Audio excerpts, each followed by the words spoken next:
मुंबई हमले का मास्टरमाइंड तहव्वुर राणा भारत आ रहा है और उसके आने के साथ ही 17 साल पहले जो जख्म उन पीड़ित परिवारों को मिला था वो फिर से ताज़ा हो गए हैं। 26 नवंबर 2008 को मुंबई में हुए मौत के तांडव से कई घर तबाह हो गए। कई माओं ने अपने बेटों को खोया, कई सुहागनों के सुहाग उजड़ गए, कई बच्चे अनाथ हो गए और कई तो उस हमले से मिले दर्द को अब भी महसूस करते हैं।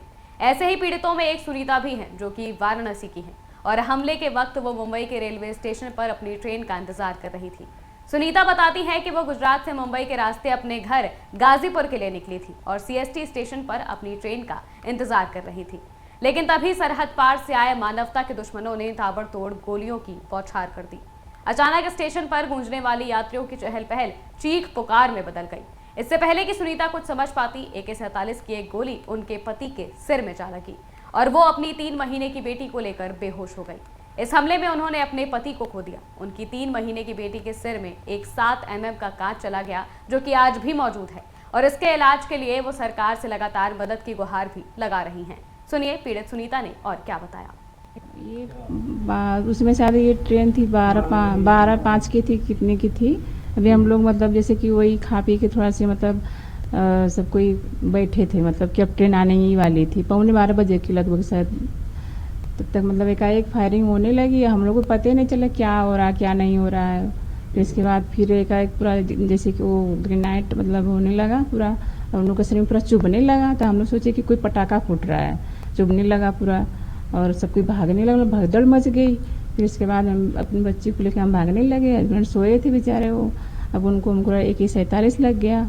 उठ के बैठे, उनको दिमाग में लग गई और मतलब पहले मतलब वो जो ग्रेनाइट होता है ना, पहले वो मतलब पुट मतलब जैसे फूटने लगा तो जाके सबके शरीर में चुभने लगा। तो सब कोई सोचा कि मतलब दीपावली बीती थी कि मतलब पास में आ रही थी, तो हमें लग रहा है कि मतलब कोई ऐसे मजाक में पटाखा फोड़ दिया होगा। सबको पहले ऐसे सोचा, बाद में मतलब सब भगदड़ ज़्यादा ही मतलब सबको चुभने लगा, सर में हाथ में सबको लेके मतलब इसको बच्ची को हम लेके भागने लगे तो पूरा गोली चलने लगी। गोली तो हम लोग को मतलब नहीं लगी, लेकिन जैसे मेरे हस्बैंड को लगी और वो मतलब दिमाग में उनको लगी। फिर इसके बाद वो मतलब अपना गिर गया। हम लोग अपने बच्ची को और साथ में थी लोग, तो उन्होंने अपना बच्ची को लेके भागने लगे, वो अपने बच्चे को लेके भागने लगी।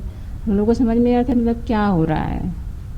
इसके बाद हम लोग एक बगल में कोई हॉस्पिटल था, वहाँ हम तो अपना बेहोश हो गए बच्ची को लेके। फिर कुछ टाइम के बाद अपना एम्बुलेंस आया, ले गया। एक हॉस्पिटल था, मेरे यहाँ पर ऑपरेशन हुआ, यहाँ पर भी गोली लग गई थी। फिर इसके बाद फिर होश आया। फिर इसके बाद JJ में ले गया। फिर JJ में हम 1 महीने तक थे बच्ची को लेके। अभी इनके सर में 7 mm का कांच है, मेरे सर में तो बहुत है, इतना पूरा हमेशा दर्द करता है। यहाँ है पूरे शरीर में कांच है। सुनीता का कहना है कि उस हमले में जो कांच उनकी बेटी के सिर में गया, उसकी वजह से उसका विकास ठीक से नहीं हो पा रहा है। साथ ही आगे चलकर उसे कई समस्याएं हो सकती हैं। वो चाहती हैं कि उनकी बेटी के इलाज के लिए सरकार की तरफ से उन्हें मदद मिले। साथ ही इस हमले के मास्टरमाइंड तहव्वुर राणा की वापसी को लेकर सुनीता की 17 साल की बेटी शीतल ने कहा कि जिस किसी का भी परिवार इस हमले में उजड़ा है, उसकी बात सरकार को सुननी चाहिए। साथ ही तहव्वुर राणा को गिरफ्त में रखने की बजाय फांसी देनी चाहिए। सुनिए शीतल ने और क्या कहा।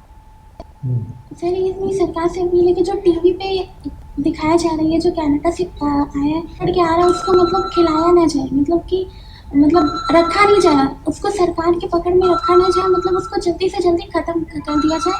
और ख़त्म करने के बाद फिर वो सरकार पैसा ना खर्च करे, फांसी लगानी चाहिए। और फांसी लगाने के बाद मतलब जिन लोगों का परिवार गुजरा है, उनको मतलब कि उनको सलाह मतलब सही दिशा दिखाने के लिए उनकी भी बातों को सुनना चाहिए। तहव्वुर राणा पर 2008 के मुंबई आतंकी हमलों में शामिल होने का आरोप है, जिसमें निर्दोष लोग मारे गए थे और उम्मीद है कि भारत में उस पर मुकदमा चलेगा और उसे कड़ी से कड़ी सजा भी मिलेगी। साथ ही सुनीता जैसे जो भी पीड़ित परिवार हैं, सरकार को उन पर भी ध्यान देने की जरूरत है। इस खबर में फिलहाल इतना ही। मैं थी आपके साथ महिमा शर्मा और आप देखते रहिए आज की खबर।